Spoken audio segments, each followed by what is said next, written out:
Hi everyone, it's TanyaMFK here with the week 10 recap of the 52 weeks of Momentum course. As you know, I come here every week and I share the lessons, the insights, the exercises that we're doing every week in Benjamin Hardy's 52 weeks of Momentum course. That way you can grab a piece of the momentum yourself and have an awesome year like we are all headed for as well. So, this lesson this week, we're going to be talking about transformational relationships versus transactional relationships and also about your mind state because there's two sections of the lesson today. So let's go ahead and jump right in. Now, the first thing we want to make clear is the difference between transactional and transformational relationships. So, transactional relationships are asking, what's in it for me? Right? It's a transaction. What do I get out of it? Right? I'm giving specifically because I can get. Right? That's a transactional relationship. Just the way we purchase something at a store. It's a transaction. Right? So, a common mistake that happens in relationships is we measure what the other person has or hasn't done, and we use that to justify what we're going to do or won't do, right? Well, he's not being nice to me. I'm not going to be nice to him, right? We do these types of things. It's we're only acting a certain way because of what we can get out of it. But as we've learned and heard many times before, like true love doesn't measure, right? Love doesn't compare. Love just loves. The question we have to ask is what kind of relationship do we want to have? Do we want to have a transactional relationship or a transformational relationship? You know, transactional relationships, is where we're using people for their gifts. We're finding out what we can give and our needs come before anyone else's. So we have the other person has to perform in like their role in order for them to make us happy. They have to do what we think they're supposed to be doing. But a transformational relationship focuses more on the message and not the task. The focus is just to love and inspire and care for each other. So whether it's a spouse or a family member or even an organization or a business, um, the needs of the whole are what's important, right? We're like it's so much beyond just what we're getting out of it. It's all of us. Like, hey, are you okay? You guys okay? Everyone feeling okay? We're all feeling good here. Like this is a transformational relationship. This is where the needs of others come even before, if not equally to our own. It's about the whole, right? And of course, when in a lot of situations, when it is like in a spouse or family, a lot of times those needs of the others come before us, right? So that's transformational. We're not just there to see what we can get out of it. So the thing with looking at transformational, transactional relationships is to ask yourself, are any of my relationships transaction based? And that can include your employer, right? Is it transaction based? You might think, well, of course it's transaction based. I'm there, I show up so I can get paid, so I can get my paycheck and I'm out. But that's not necessarily 100% true for a lot of us. We go and we may care about the greater cause of the thing that we're doing, or even if it's something as simple as we're filing something, we're keeping things in order so everyone can work smoothly and find the things that we need, right? That can still be something that we are extremely excited about and proud of that we're doing and we're part of, and we do care about whether someone can find this file or not find this file or how chaotic that can get. It's not I show up, I do my job, I'm in, I'm out, I have absolutely nothing else that I care about. It the whole place can be on fire and I don't care. Right? Like that there is a difference there. So if you really are in a transactional base, like it's only going to serve you for so long. Getting that paycheck, and as you may have already noticed, if you're in the situation, only serves you for so long. That paycheck can only bring so much joy because that constant environment being somewhere that you don't like, you don't care about, that's purely transactional, doesn't serve you that well. It doesn't feel good. It doesn't give yourself any source of inspiration. You're not spending your time on doing things that you love or find fascinating, right? So again, looking at this even in an employer situation, I think, okay, oh my gosh, maybe this is something to reevaluate. So is the relationship a good fit? And generally, transaction-based relationships don't last long. So once the relationship doesn't make sense, like especially in this case with the job, when it no longer makes economical sense, it's done. You're like, well, I'm not getting paid enough. I'm out of here. So maybe it's something to do before it gets to that point. But once that relationship ends, it's done. And if you're in this type of relationship, ask yourself, what is the purpose of it? At least be aware of it and know why you're there. I think that if nothing else, you always focus on the awareness. If nothing else, if no other steps are being taken, at least be aware of what's going on and why you're there. So ideally, we want to focus our attention primarily on transformational relationships, those that we care about everything involved in it, and it's good for all of those involved. And this is where you genuinely, love or care about the other person. And there's a great quote that Benjamin Hardy shared with us, and it's by John Wooden, and it says, "You can give without loving, but you can't love without giving." And so if you're in a transactional based relationship, you have one of two options. You need to leave or work towards leaving because the relationship is the wrong fit. You need to reframe the relationship, moving it towards a transformational relationship. And that would mean bringing in honest communication and bringing a shift towards giving. And transformational relationships include honesty, vulnerability, deliberate communication where everything is on the table and everyone's needs, are focused on them being met. There's no deception, there's no resentment. And when conflict arises, it's being addressed. And the conflict is about the issue and not about the relationship because the relationship is secure, right? I know it's a lot of stuff. It's a lot of information, right? But it's really something to look at, and I would say, if nothing else, go back and identify what transactional relationships you may be involved in. And if there's a path or something to figure out when those can end or how they'll end, or if they need to shift. If you found yourself in a transactional relationship and didn't have the intention of it to be so, not too late. It's time to come back and you can consciously make that shift by, as we said, being giving, being aware, being honest, open communication, and all of those things. So there are options in all of those, but the first step, as always, is to just be aware of them and if you're involved in them and if they're serving you, which they're most likely not, and what the next step needs to be.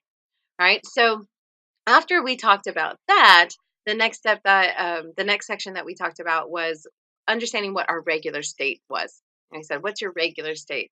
And it's really the mind state. What is it that you're generally operating in? The general mood, I don't say mood, but just mind frame. Well, a lot of noises out here, guys. I'm outside, middle of Vietnam. Um, so, what is that mind state that you're normally in when you're just existing, right? If there's nothing else, like something that particularly put you in a bad mood or made you particularly happy, what is that status quo for you? Are you grumpy? Is it just kind of like, upset? Are you generally happy? Like, oh, I'm kind of like this all the time, or cautious or reactive? Like I just deal with whatever happens, and that's how I'm doing it. Be aware of that. What is your general state? If you're like, I notice for me, sometimes I'll notice that I'll be furrowing my brow, like, and I'm maybe not even in a bad mood, but I'm like, kind of have a tensity going on about me, and it's not until I consciously like notice and recognize and go, oh hey, like I'm kind of holding all my facial muscles tense. I'm like, and sometimes it could be concentrated or whatnot, but it's still like, I need to take a deep breath and kind of like relax all of that for a minute, right? So noises again. What is, and then ask yourself, what is the state of those around you? What about everyone around you? Especially if you're in a work situation, what is it? Is so and so generally happy and so and so generally grumpy? Sometimes it just becomes such the norm that you don't consciously notice it if somebody is a complainer or somebody is maybe perhaps positive or whatnot. So take a moment to really ask yourself and notice, what is this normal state of the people around you as well? And, like I said, that can be people who are always griping or have attitude or have a sense of defeat or annoyingly happy and optimistic. But it's not about always, it's really about generally, right? So if you're like, oh, well, she's happy, but not all the time. Generally, what is the general demeanor of that person? And because as we know, is that an environment affects our abilities and our behaviors, and that goes for the environment we set for ourselves and the environment that automatically those they're around us, which are a lot of times other people. And so it's important for us to be aware of the general mind state of all of those things of us and those around us. And so when you're looking at your general mind state, ask yourself, am I operating out of appreciation? Gratitude changes how the world reflects back to you. And I love this quote. I don't know who it's from, but gratitude changes how the world reflects back to you. And so it's really up to you on what you come from and where you're coming from of what you're going to see reflected back to you. If you're coming from this place of like everything's terrible, then the world's going to look pretty terrible when it reflects back to you. If you're coming from a place of gratitude, then it's going to change how that looks. It's going to look like Pretty awesome, wonderful place and thing, right? So, an attitude of gratitude has the power to transform ourselves and those around us. It is so, so powerful, right? So, ask yourself, am I inviting joy? Am I choosing to experience joy? And this one I really like, are you the kind of person that people want to be around? And, do you make people feel better about themselves or their lives or what they can do or what not? Not just because you're sitting there as a motivational speaker, but your just general demeanor. Does it feel good or does it drag people down? Never really good and unfortunate example about this. But we have collectively a group of our friends. We have a mutual friend who we've known for a really long time, and he's a sweetheart. He's got a sweetheart. All these things that we know about him. He's such a great person. His general demeanor about life is very, I'd say, negative, but almost like sorrowful, and just kind of like reminds me of, what was it, Eeyore from Winnie and the Pooh? Just kind of like, it's all right, everything's okay. And as much as we love him, as much as we care for him, it's just not someone you always wanna be around. It's not someone that you necessarily wanna get on the phone with, because after when you're done, you just feel kind of, blah yourself. There's no hope, right? It's just like no matter how positive you can be on the phone, and that just sucks. That really sucks because it's someone we really care about, but that general demeanor really creates a barrier, and it affects the rest of us very negatively. So it doesn't change how we feel about the person. We still love and care for this person, but it definitely changes the amount of interaction that we want to have, and it's all based on their mind state. Something that you can easily change. I'll say easily, but can focus on changing and can be changed. Let's change it from easily, but can be changed, and it affects probably so much more around him that he may not even realize because of that demeanor, right? So, if you don't experience positive and engaging states regularly, then you need to proactively seek them, right? This is part of the awareness. So, this step in this section is really about becoming aware of where it is. And if you answer those questions, you're like, no, I'm not experiencing joy. I'm not feeling it, then this is the time to go, okay, that's okay.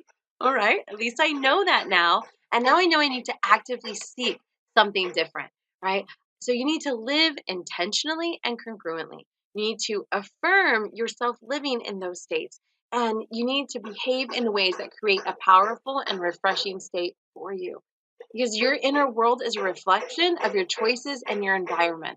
So if your environment is you got Susie sad face and whoever may be around, you're like, okay, well, I can't totally change my environment, then you can make some different choices of being aware of your own environment, maybe not engaging with those people as much, or setting up protection and sacred space for yourself so you can live in a positive and refreshing, powerful peak state, right? So you can't be powerful. These are some nice points that Benjamin Hardy pointed out, and I really want to share these. Is you can't be powerful in a powerful state if you're acting reactively. Right? You cannot be in a powerful state if you're acting reactively. And a lot of this goes even to the moment when we wake up and we just are waking up to an alarm. Not there's anything bad with that, but you wake up to an alarm and it's just like, what's next? What do I have to do? This I like you're figuring out as you go. You're just reacting to a stimuli that's coming in, or what, even just opening the phone and going right into Facebook or whatever that is, right? That's reactive, and that is not going to leave you in a powerful place or as a powerful person if you're living in a reactive state. The second is you can't live in a powerful state if you're incongruent, if you're not living according to your values. There's a quote from Gandhi, right? It says harmony is when what we say and what we think are in harmony with what we do, right? So a lot of times you can say, well, I have this idea, I have this thing that I want to do, but then we go out and we don't act and live in that. And that we can't be powerful if we're living incongruently.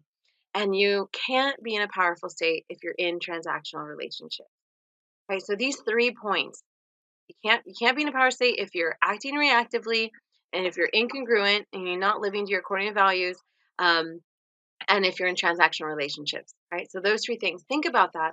Answer the questions above and become aware of your regular state and the state of those around you and what that's doing to you. And once you do that, you can identify where you need to upgrade, where you need to change, so you can adjust this and live in a peak state. Right? That's what we want to do. That's what we want to feel like, be in this peak state. And this will allow you to find the best place to operate from. If you go, okay, these things need to be removed, this needs to be this, and I need to come from here, this practice is going to let you figure that out. It's going to help you figure that out. We also had a book recommendation kind of based on all of this stuff, and that was The Power of Intention by Dr. Wayne Dyer. So if you haven't checked that out, definitely check it out. And that's all. And that was like kind of noisy and crazy today. I tried something different being outside, and it's a beautiful area, but everyone decided to work on their house today, I think.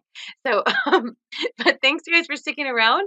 That was our lesson, and go through these questions and be really, really honest with yourself. We also have a worksheet that will be in the description below, so you can check that out and answer those questions. You know, dogs exist, right? Um, check the description below. You can see the worksheet there. You can do these exercises yourself. The questions will be listed there, and you can find your ideal mind state. For those in the accountability group, this of course will be emailed to you, as you know, and you'll get all of your links and things that you need. And if you haven't already checked out Benjamin Hardy's new book, Willpower Doesn't Work, it is out. It's on Amazon. Definitely go check it out. Already read it. It's amazing. And again, it ties in all these principles, all these things that we're learning in our 52 weeks of momentum, and puts it in one nice, lovely place to read, reread, refresh, and just keep as that reminder that we need all the time to keep living this way, right? So if you've enjoyed this lesson recap and all our glory, noises, beautiful views, and whatnot, definitely encourage you to keep following along. And you can do that by clicking that subscribe button over there. And also go check the playlist and catch up. We're in week 10 now, right? So there's a lot more. If you just got here, go and check those out. Hopefully you like them. They are a lot quieter. And that's all, guys. Thanks so much for having me, being here with me. It's TanyaMFK, and I will see you guys next week. Bye.